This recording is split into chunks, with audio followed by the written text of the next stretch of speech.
All right, the Cavs are creeping up on the playoffs. And creeping seems to be the word, or maybe even crawling the way they've been playing on defense. They don't get back and cover. Can the Cavs be this team that literally turns on the faucet come the middle of April when the playoffs start?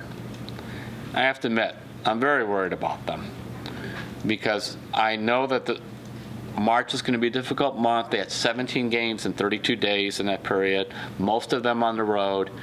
It doesn't lend to a lot of practices and so on. But defensively, he gets into all kinds of deep numbers. The Cavs' defense has been getting worse. It was worse in December than it was in November. It was worse in January than it was in December. February, worse than January. March, worse than February. This is not a good pattern.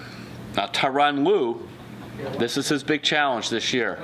He made his reputation as a defensive coach. That's how he was known when he was with the LA Clippers, working for Doc Rivers. It was his title when he was hired by the Cavaliers. He was the top assistant and, quote, defensive coordinator for David Blatt. He's got to get these guys starting to defend because the playoffs are coming. By the way, the last team not rated in the top 10 in defensive efficiency to win a title was the 2001 Lakers. The Cavs last year rated 10th. Furthermore, this year they're rated 22nd. 22nd out of 30 teams. They've won a lot of games because they're outscoring a lot of people.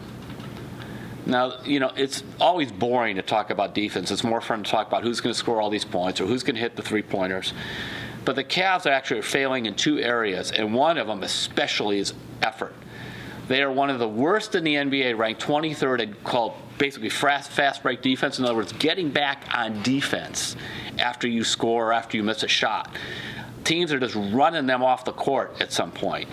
So, yes, they've won a lot of games, and when you have LeBron James, Kyrie Irving, Kevin Love, all these other players, you're going to win a fair amount of games. But if you don't defend, you're not going to get through even the Eastern Conference right now. Now, I still think they could pull it together, but I keep waiting for some signs of life on defense, and I've yet to see any.